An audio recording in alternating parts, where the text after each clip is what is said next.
John.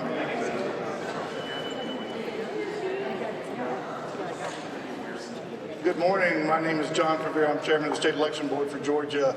I don't do interviews and I don't do pressers, but I'm here today. And I want to welcome all y'all to the meeting today. We have some important business to take care of. The purpose of this presser this morning is to just for this board to come out and encourage all the voters of Georgia to get out there and vote.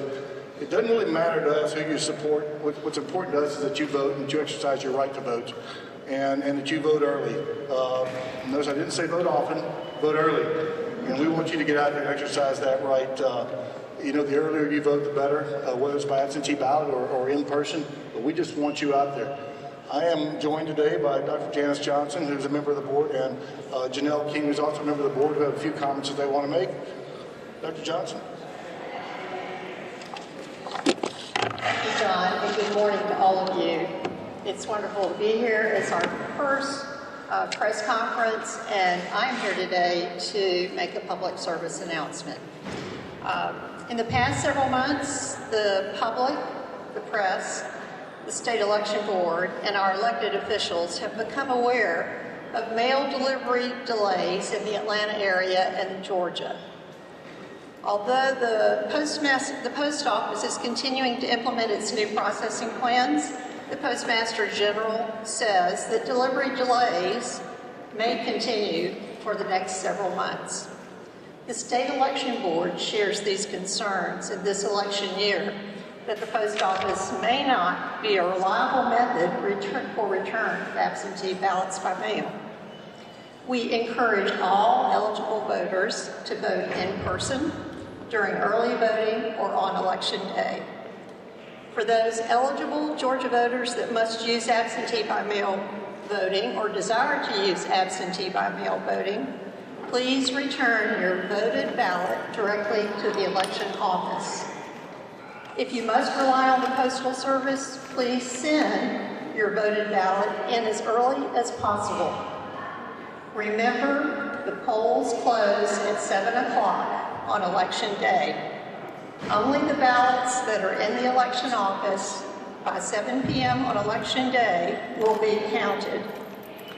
Georgia voters who are in the military or live overseas are allowed 3 extra days for the delivery of their ballots. Again, the polls close at 7 o'clock on election day, and the ballots must be in the election office. Have a plan. Make sure you have the opportunity to vote so that your vote may be counted. Thank you very much. I'll turn it over to Janelle. Thank you, Dr. Jan. Thank you, Mr. Chairman. So good morning. In light of all that has transpired and every headline that has been written, I just want everyone to know that I am laser focused on my intentions. And today I stand before you to speak directly to the voters of Georgia.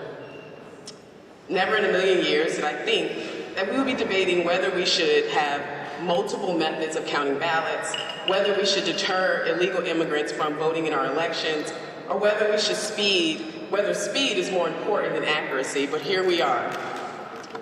I've spoken to the media, I've spoken to auxiliary groups, I've had individual conversations surrounding the rule that allows election officials the right to a reasonable inquiry. This rule has led to several questions and concerns due to the narrative that the rule has somehow will cause mass decisions to not certify in the election for whatever reason. To clear things up, because I haven't spoken directly to you, county board members have always had the right to certify or not to certify. It is not a ministerial act. It is an option afforded to every board member. The option is present because of the legal document each must sign. This document states that you are certifying the election, that it is accurate, that it is perfect, and that it is free of fraud, and I'm paraphrasing.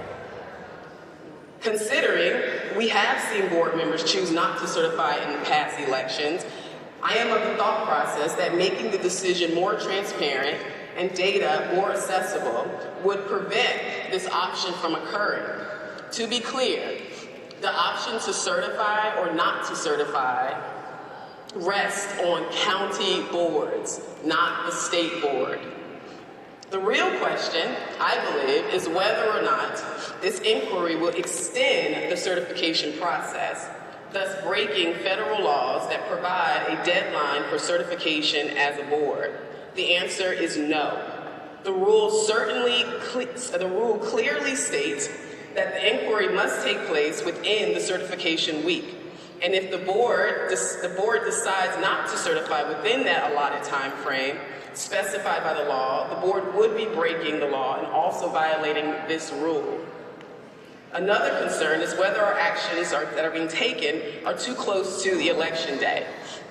Well, I find it absolutely fascinating that the same media outlets that are questioning the timing of our decisions also find it completely normal to swap out a presidential candidate 4 months from an election.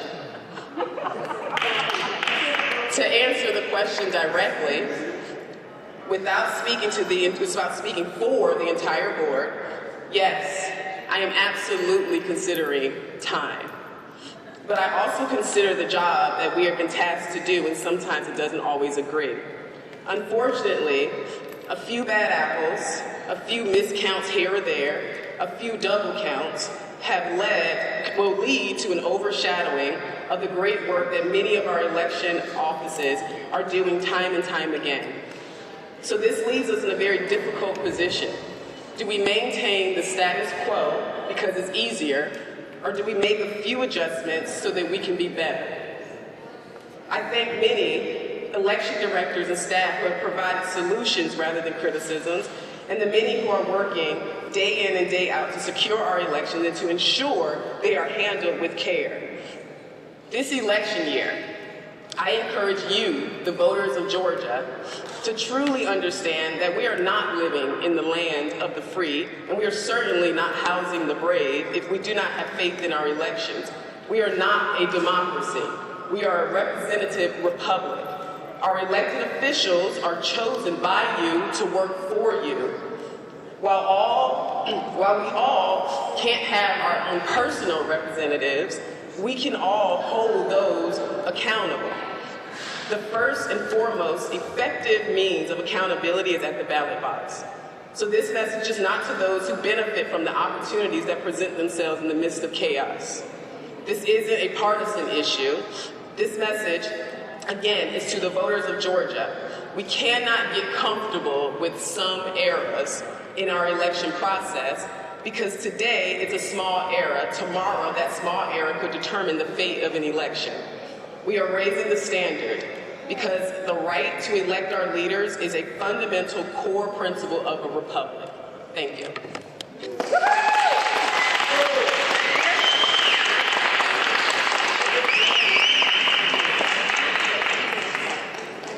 I guess we can take a few questions. How much time do we have? Okay. All right, well, we don't have much time, but thank you. All right. Yeah, we appreciate all y'all attending today. We have some important business to attend to, as you know, and hope you will come upstairs and watch it. Thanks.